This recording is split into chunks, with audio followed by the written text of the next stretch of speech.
Good afternoon.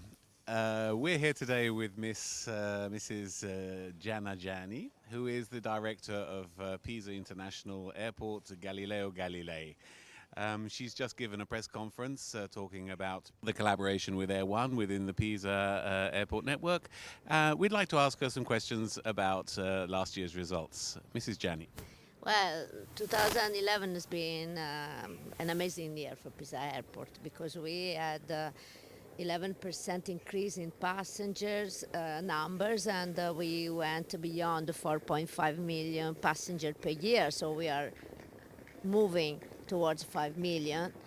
And we also succeeded in increasing by 23% the net profit of the company. It's very important to see traffic results, but also to see that in 2011, SAT, the Pisa Airport Company, has achieved the highest net profit in its history with an increase of 23% over the previous year. Okay. How important is the international segment for Pisa? Well, Pisa is a very international airport in that we have 78 destinations served by scheduled flights, of which only 10 are domestic. Basically, we say we are the gateway to Tuscany because only 1 out of 4 passengers for our passengers live in Tuscany. 3 out of 4, that is 75% of our passengers come to Tuscany, either from Northern Europe. Britain has traditionally always been our most important market. We have around 1 million passengers that either come and go to the United Kingdom each year. But we have also now many other different markets. In summer, we have a direct service by Delta Airlines to JFK. And, 68 international destinations speaks by itself. What kind of airlines do you have flying into Pisa and out of Pisa? We have a total of 20 airlines that fly scheduled services. There are 2 that are actually cargo airlines, FedEx and DHL, and the remaining 8 we call them IATA carrier or legacy carriers, and they do the normal feeding service into the hubs like Air France that flies 3 times a day to Charles de Gaulle, BA that flies to Gatwick and Heathrow, by the way, one of the few services to Heathrow from Italian regional airports.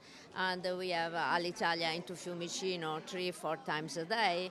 And what else? Lufthansa 3 times a day to Munich. So we have a number of legacy carriers that do. And Delta Airlines fly to New York since 2007, direct with the 767s in summer.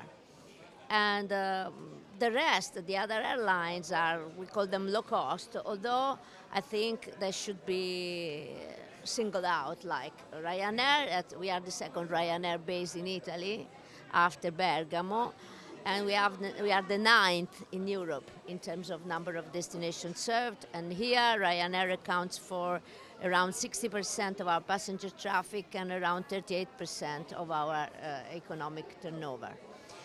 And then we have the second airline that has a base in Pisa is Air One. And it's very important for us in terms of diversification, although actually the second airline in Pisa is EasyJet. It's not so common to see EasyJet and Ryanair in the same airport. We also have a Transavia in the same wavelength of Air One. We also have German Wings. We have also all those mark carriers that actually are springing from traditional carriers to provide a nice product for a price-sensitive customers. Given the times, it's no wonder that we are successful. Of course. One final question, Mrs. Giani. The holding company of Pisa Airport, which is Tuscan Airport Company, probably has some secret wishes for the near future. Can you tell us something about these? Yes, our wishes are obviously linked with the improval of the economic situation, because air transportation prosper in a prosperous economy, and we cannot forget this. But nevertheless, what we are dreaming of, we have already almost all main town in Europe linked with this airport. So we are looking forward to some interesting markets. First of all, we are in advanced negotiation with China Eastern for establishing a service to Shanghai, because Tuscany happens to host probably the largest Chinese community in Tuscany. And so it makes sense as a niche operation.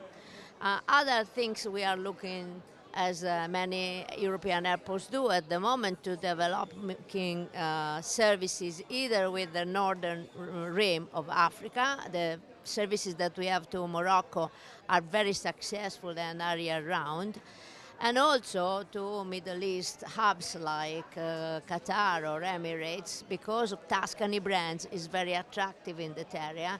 There is a lot of business going on between the Emirates and Tuscany, and more or less we function in a way that is not dissimilar from Venice, because people, but the brand here is more the region, not only the town, and this is good for Pisa.